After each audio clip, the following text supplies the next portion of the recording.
আজকে আমরা এখনকার এক জগৎ গুরুর কথা বলবো, যিনি শ্রীহিত প্রেমানন্দ গোবিন্দ শরণজি মহারাজ।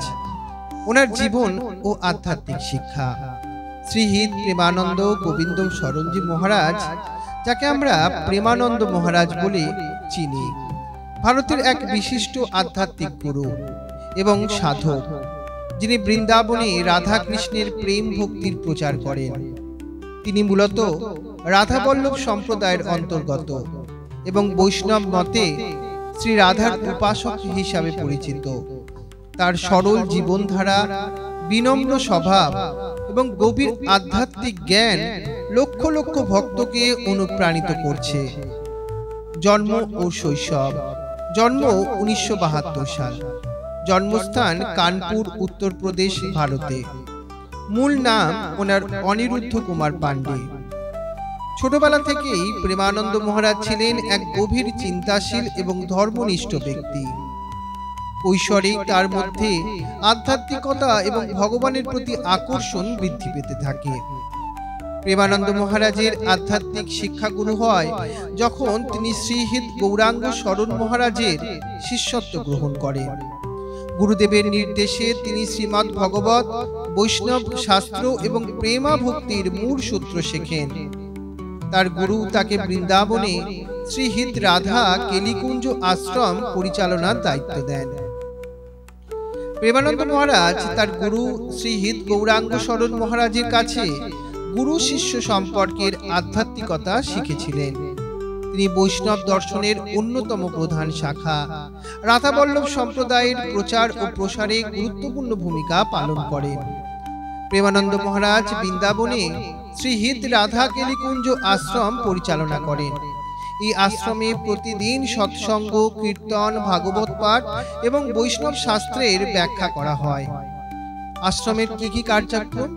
প্রতিদিনের সৎসঙ্গ হয়, ভক্তদের জন্য ধর্মীয় আলোচনা, ভজন ও কীর্তন হয়, রাধাকৃষ্ণের লীলা কথন হয়, বৈষ্ণব শাস্ত্রের আলোকে রাধাকৃষ্ণের প্রেম লীলার ব্যাখ্যা হয়, ভক্তদের সেবা ও আশ্রয় প্রদান। বহু ভক্ত বৃন্দাবনে এসে তার দর্শন লাভ করেন এবং আধ্যাত্মিক শান্তি অনুভব করেন। সামাজিক ও ধর্মীয় পদযাত্রা। সারা ভারত জুড়ে রাধা কৃষ্ণের প্রেম ও ভক্তির প্রচার ও আধ্যাত্মিক চেতনা বৃদ্ধি করতে তিনি বিভিন্ন পদযাত্রার আয়োজন করেন। প্রেমানন্দ মহারাজ মূলত বৈষ্ণব প্রেম ভক্তির শিক্ষা দেন। তার বক্তব্য সবসময় শ্রী রাধার মহিমা, প্রেমের বিশুদ্ধতা ও শ্রীকৃষ্ণের প্রতি একনিষ্ঠ ভক্তির কথা বলা হয়। তার শিক্ষা এবং দর্শনের মূল বিষয় হল শুদ্ধ ভক্তি, ঈশ্বরকে স্বার্থহীনভাবে ভালোবাসা এবং নিঃস্বার্থভাবে তার সেবা করা। রাধার পরম মহিমা। বৈষ্ণব দর্শনে শ্রী রাধার স্থান অনন্য এবং প্রেমানন্দ মহারাজ তার জীবনের মূল ভিত্তি হিসাবে রাধার প্রেম ও কৃপা প্রচার করেন। নাম সংকীর্তন। ভগবানের নাম জপ করা ও কীর্তনের মাধ্যমে আত্মার পরিশুদ্ধি অর্জন করা। সৎসঙ্গ ও শুদ্ধ জীবন যাপন। ধর্মের পথে চলতে হলে ভালো সঙ্গ গ্রহণ করা প্রয়োজন এবং শুদ্ধাচার মেনে চলা আবশ্যক। বৈষ্ণব ঐতিহ্য রক্ষা। বৈষ্ণব শাস্ত্র এবং সংস্কৃতি সংরক্ষণ এবং ভবিষ্যৎ প্রজন্মকে আধ্যাত্মিক শিক্ষা প্রদান করা। সমাজে প্রেমানন্দ মহারাজের প্রভাব। তিনি লাখো ভক্তের হৃদয়ে আধ্যাত্মিক আলো জ্বেলেছেন এবং তাদের মধ্যে বৈষ্ণব প্রেম ও ভক্তি ছড়িয়ে দিয়েছেন।